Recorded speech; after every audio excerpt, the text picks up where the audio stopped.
क्या आप एक बच्चे के पैदा होने पर ही उसके जीवन की सभी घटनाओं परिणामों को क्रमबद्ध करके उसके संपूर्ण भविष्य की घोषणा कर सकते हैं? नहीं ना। लेकिन एक लंबा जीवन जी चुके किसी वृद्ध व्यक्ति के जीवन में हो चुकी घटनाओं से बने उसके वर्तमान की परिस्थितियों को हूबहू क्रमबद्धता से एक्सप्लेन कर सकते हैं कि ऐसा क्यों और कैसे हुआ होगा।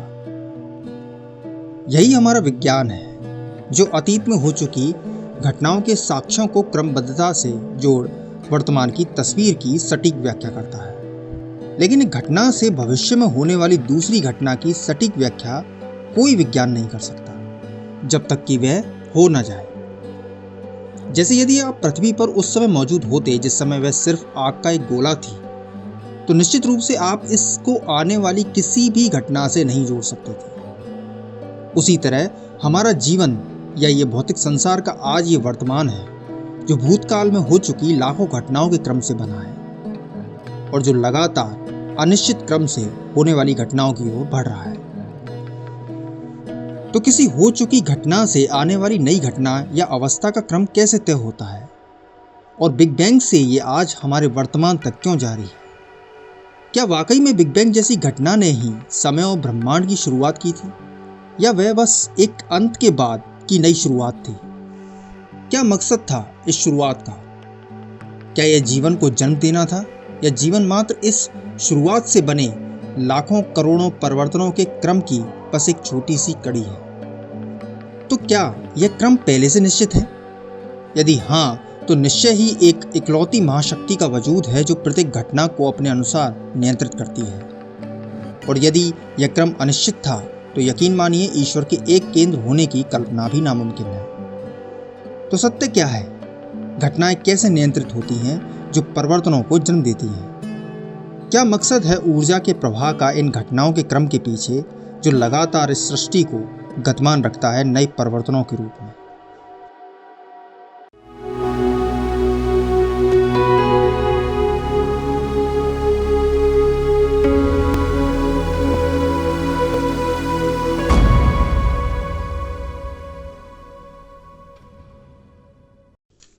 हम अपने जीवन में जो भी कार्य या कर्म करते हैं उसके पीछे एक उद्देश्य होता है, एक कारण होता है। यह उद्देश्य जन्म लेता है उस अवस्था से जिसको हम अपने जीवन में ऑब्जर्व कर मजबूर होते हैं किसी कर्म को करने के लिए। उदाहरण के लिए, किसी को भूख लगी है तो यह अवस्था उस व्यक्ति को उद्देश्य देगी कर्म करने को, जिससे वह परिवर्तन जन्म ले सके जो उसकी भूख को शांत कर भरे पेट का एहसास कराए। और इस तरह उद्देश्य, कर्मा, परिवर्तन और परिवर्तन से पैदा होती नई अवस्थाएं कुछ नए उद्देश्यों को जन्म देते हैं। इसी चक्र में हमारा जीवन, यह समस्त संसार, यह समस्त ब्रह्मांड समय के बहाव में बहता रहता है। इस बात को हम सब जानते हैं, बस इसके पीछे का कारण नहीं। इस कारण की एक छोटी सी झलक के लिए यदि आप इस चक्र में उद्देश्य से होते परिवर्तनों को देखें, तो आपको एक बड़ी ही अनोखी बात पता चलती है। और वो यह है कि प्रत्येक परिवर्तन अपने उद्देश्य में मौजूद जानकारियों के अनुसार सर्वोच्च परिवर्तन दर्शाता है। जैसे आप अपनी भूख को ही ले लीजिए। यदि हम आपके सामने ये 3 चीजें रख दें और कहें कि आप खाने के लिए केवल इनमें से कोई एक चीज चुन सकते हैं, तो जाहिर तौर पर आप इस एप्पल को ही चुनेंगे, क्योंकि यहाँ यही एकमात्र वह चीज है जो खाई जा सकती है। तो आपकी भूख से जन्मी अवस्था में इन तीनों चीजों की जानकारी मौजूद है, जो उद्देश्य रूप में आपसे कोई एक चीज चुनने का आदेश देती है। इस अवस्था में मौजूद जानकारियां आपके दिमाग में मौजूद जानकारियों से मिलकर खाने लायक सबसे अच्छी चीज की तस्वीर को जन्म देती है, और फलस्वरूप आप इसी तस्वीर के लिए अपना हाथ बढ़ा कर्म करते हुए सेब के फल को उठाकर खा लेते हैं और एक नए परिवर्तन को जन्म देते हैं। और यह परिवर्तन है एक सेब के फल को खाना। तो यह हुआ परिवर्तन उस अवस्था में छुपे उद्देश्य और आपकी जानकारियों के अनुसार सर्वोच्च परिवर्तन होगा जो उस समय मुमकिन था। यह हुआ परिवर्तन उस उद्देश्य के लिए द ग्रेट स्टेट कहलाएगा, यानी उस उद्देश्य की जानकारियों को सर्वोच्च परिवर्तन में परिवर्तित कर नई अवस्था को जन्म देना।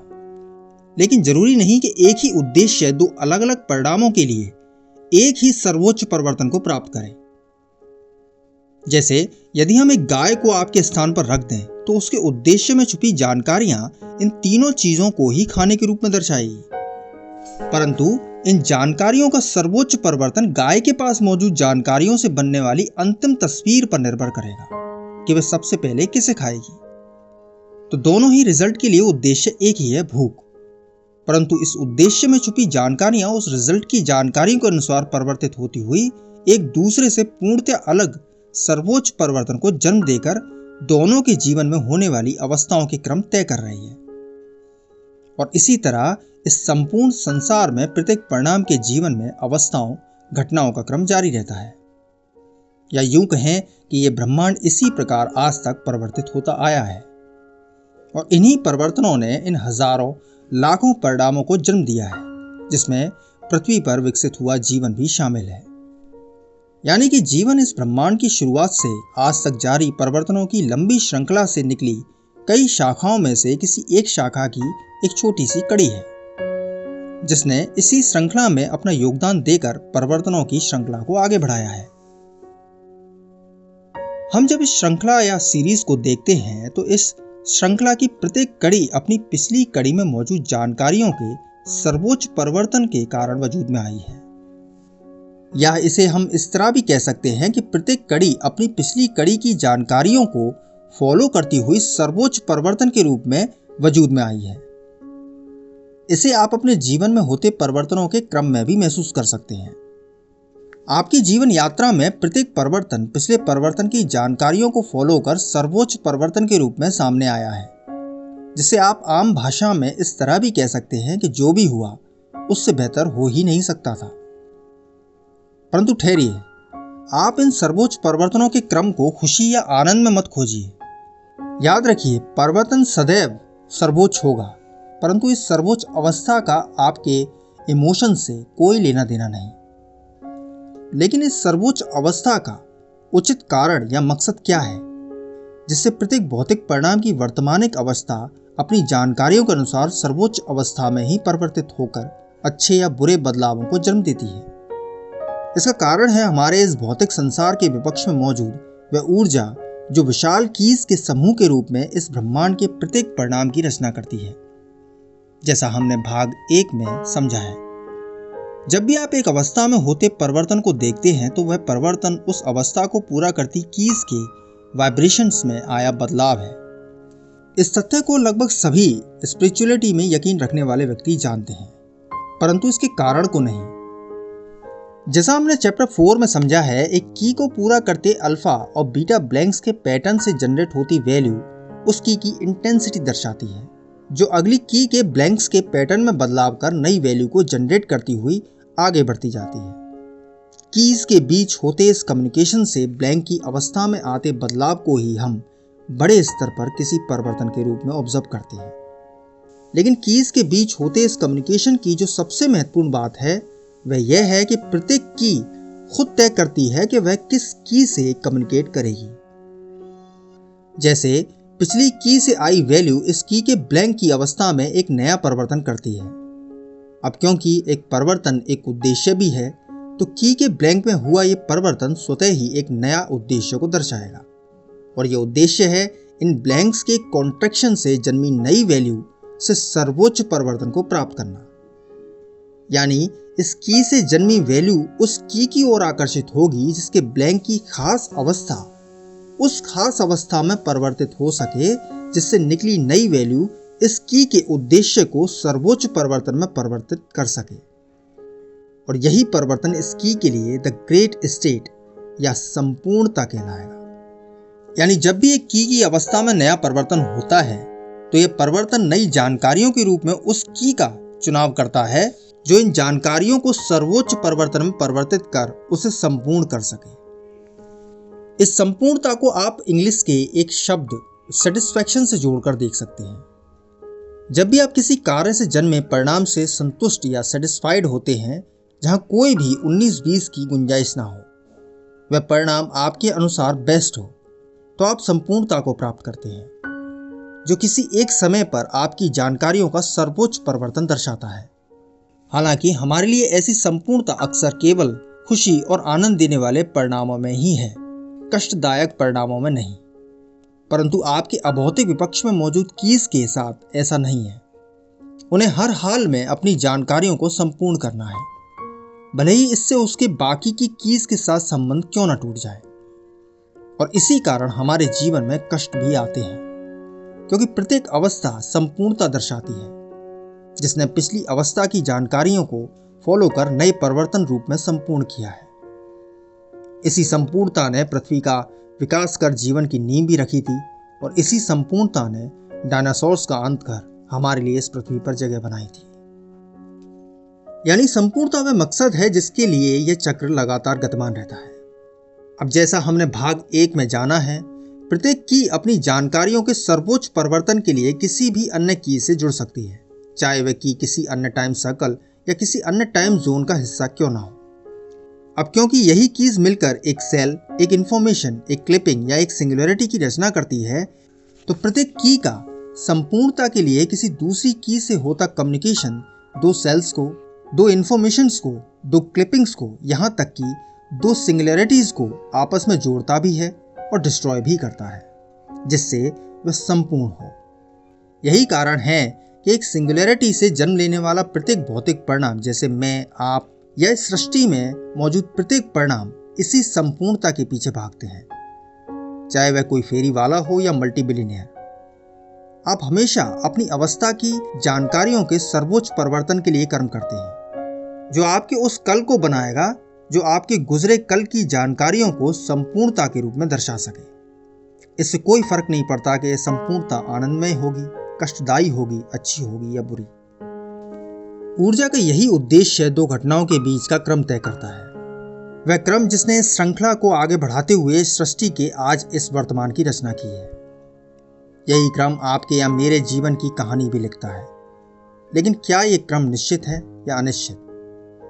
इसका जवाब दोनों ही है, यानी यह क्रम निश्चित भी है और अनिश्चित भी। जैसे इस की में हो चुका परिवर्तन नए उद्देश्य रूप में यह निश्चित कर देगा कि वह किस प्रकार की से कम्युनिकेट कर अपनी जानकारियों को संपूर्ण करेगी। परंतु यदि दूसरी की, जिसके पास इस की से अलग जानकारियां हैं, के अनुसार इस कम्युनिकेशन को देखें तो यह क्रम अनिश्चित नजर आएगा, क्योंकि इस की के अनुसार तो इस कम्युनिकेशन की और भी संभावनाएं हो सकती थी।